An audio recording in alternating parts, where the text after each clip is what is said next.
Okay, good morning. Let's jump right in.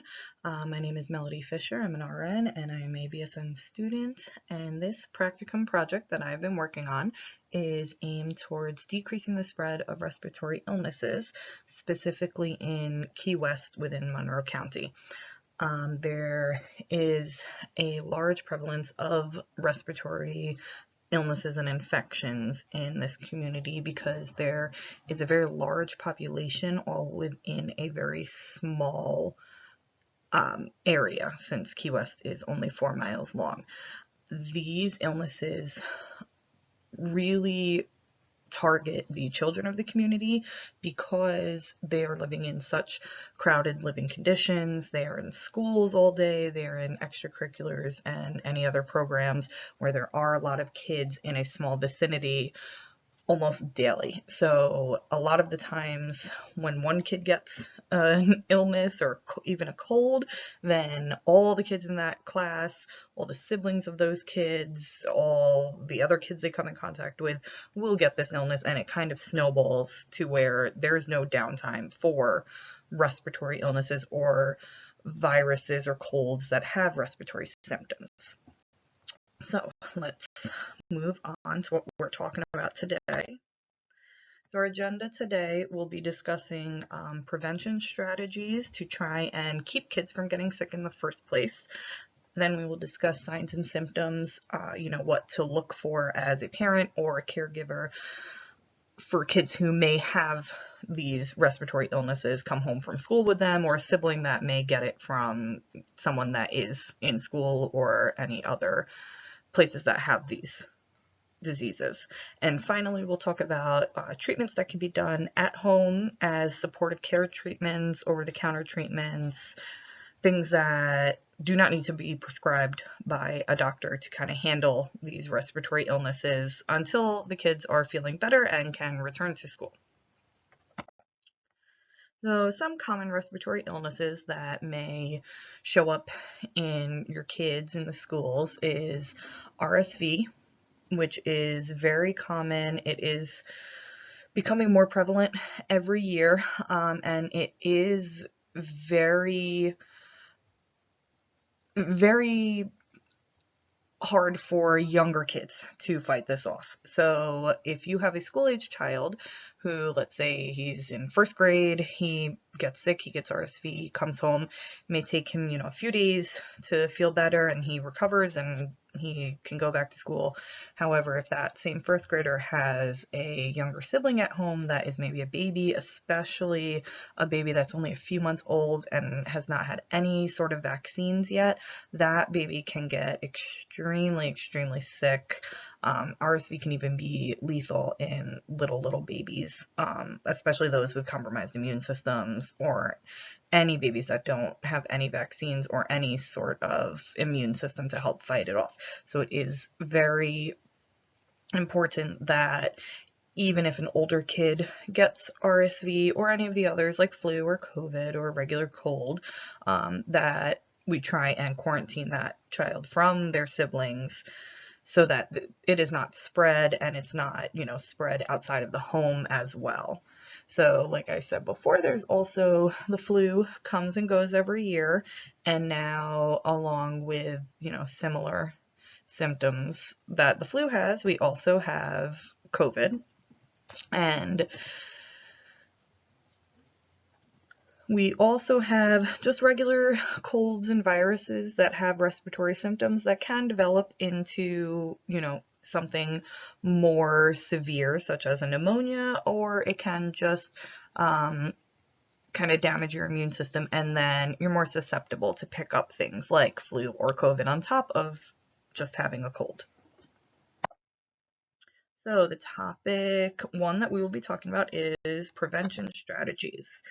So there's a few things that you can do to help keep your kiddos safe, that they have the proper tools at their disposal to kind of fight off any germs or any illnesses that might try and affect them.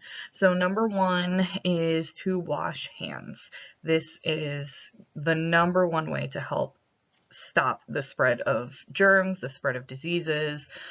and that is you're going to use warm soapy water, and you're going to wash your hands with that soapy water on your hands for at least 20 seconds. So you can sing happy birthday 2 times, you can sing the ABC song, or you can even just set a timer for at least 20 seconds and sing whatever song you or your kiddo wants to sing.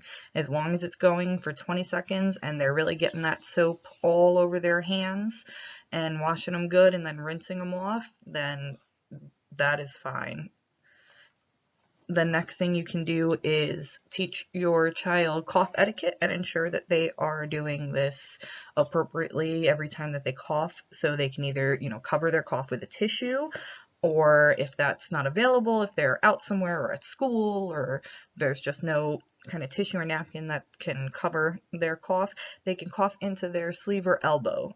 Some people know of this as the vampire cough, but you just cover your whole mouth and nose in the crook of your elbow and cough into there. The whole point is just so that they are not coughing just out into the air, out onto other people, out onto surfaces where germs can just spread so easily.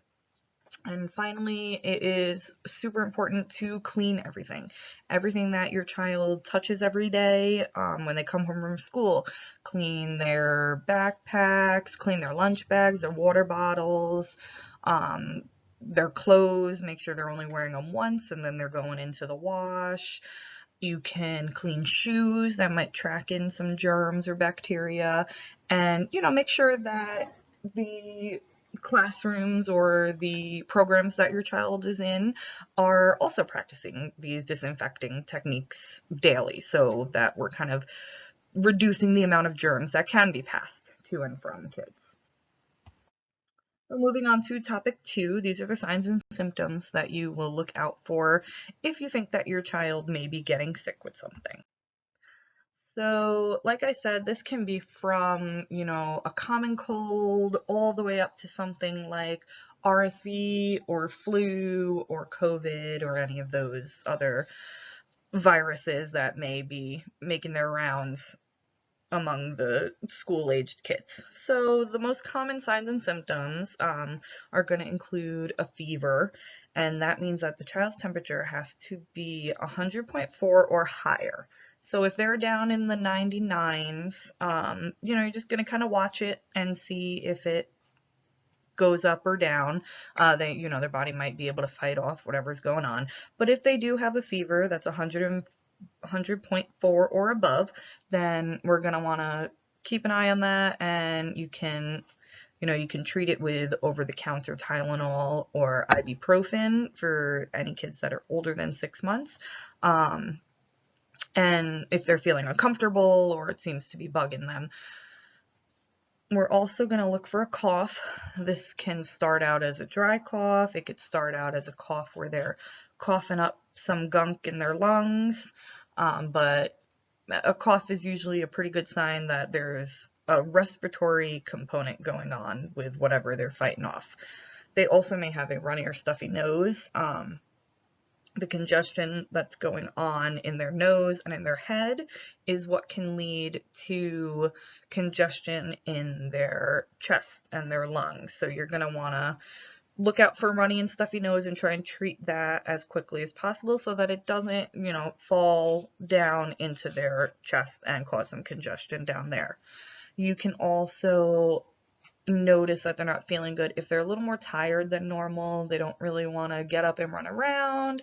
They'd rather sit down, lay down. They're still awake, but they're just more tired. They might take some more naps, but they just don't really want to get up and move around and do too much. And you also might see a loss of appetite when you're not feeling good, you're not really that hungry. If they do have a sore throat or any pain in their throat or chest, they might not really want to eat just because it's a little painful. From what doctors have said, and nurse practitioners, any providers that I have talked with about this project have said that a loss of appetite is okay. They will eat when they're hungry, but you have to ensure that they are hydrated. So even if they're not eating as much, you're still going to want to make sure that they're drinking water. You don't want them to get dehydrated, and then it kind of causes more of an issue on top of them not feeling great. So now on to topic 3. This is going to be some of the treatments that can be done at home. You don't need to go to a doctor for this, and we will discuss when you should be going to the doctor in just a few minutes. So treatments, these are going to be supportive care treatments. So these are not going to require a prescription. They're not going to require your doctor to, send you anything. This is stuff that you can help your child with at home. So like I said before, if they have a fever and it's causing them, to be uncomfortable, or they're a little achy, you can give them Tylenol that you get from any store, and you can also give ibuprofen if the child is over 6 months old. So it is important to remember that you cannot give ibuprofen to a child under 6 months. But Tylenol is fine for all ages. Just remember to look at the labels, because Tylenol you're going to give every 4 hours, ibuprofen is every 6 hours. So next thing you can do is use some nasal saline and a nasal aspirator. So those are going to be the things like the bulb aspirator that you can get, where you squeeze the bulb and it sucks out the mucus from their nose. They also have things now that seem to work a little better. They have things like the nose Frida, which it connects into the child's nose. It has filtration systems on it, and then there is a part that the parent puts in their mouth to kind of suck out the mucus. It does not sound pleasant, but it is completely sanitary. Nothing goes through the barriers that are there, so the parent does not get anything that the kid has. But it does really help get a lot of that mucus out that can be deep in the nasal passage. Another way to help clear some of that congestion is a steam shower. So what you're going to do is you're not going to bring the child into the actual shower. You're just going to stay in the bathroom with the door closed, and you're going to put the shower on as hot as it can possibly go. And you're just going to stand in the bathroom, again, not under the water because it is extremely hot, it will burn. You're just going to stand in the bathroom with that shower running in the background as hot as it can be, and let the kid breathe in all that steam. After a few minutes of this, they should start kind of coughing up and getting out some of the gunk and the mucus that is in, their nose, or might be down in their chest already a little bit. So this is a good time to do the steam shower for, if you can, up to 10 minutes, and then use that nasal aspirator afterwards and get out all of that broken up mucus. Another thing that you can do is when the child is sleeping, you can run a humidifier in their room. You can buy these on Amazon or any, CVS, Walgreens, Publix, anywhere has them. And you fill the base of it with some water, and it runs so that it creates a nice mist while your child is sleeping. So they breathe this in, and their nasal and oral passageways will stay moist. So it does not dry out, it does not cause any more buildup. It keeps it nice and moist so that they're comfortable while they're sleeping, and they'll be able to get that mucus up when they wake up. And finally, you want to make sure that your child is drinking an adequate amount of water.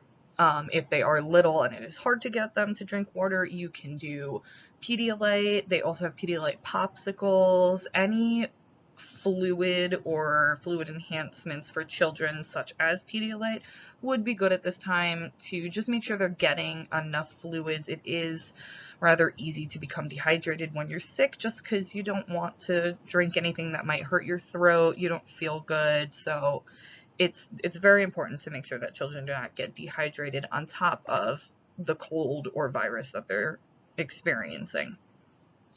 And finally, it is super, super important to stay home when you are sick. I know that a lot of times we don't want to keep our kids home if they seem like they're doing okay, but bacteria and germs can linger. And so until the child is fever-free for at least 24 hours, they should not be around other kids. Because even if you think they're doing okay, and you gave them some Tylenol or ibuprofen a few hours ago, and now they're running around and they're happy, they still could have the virus or the infection inside their little bodies, and they go around other kids and it will spread and it will keep spreading.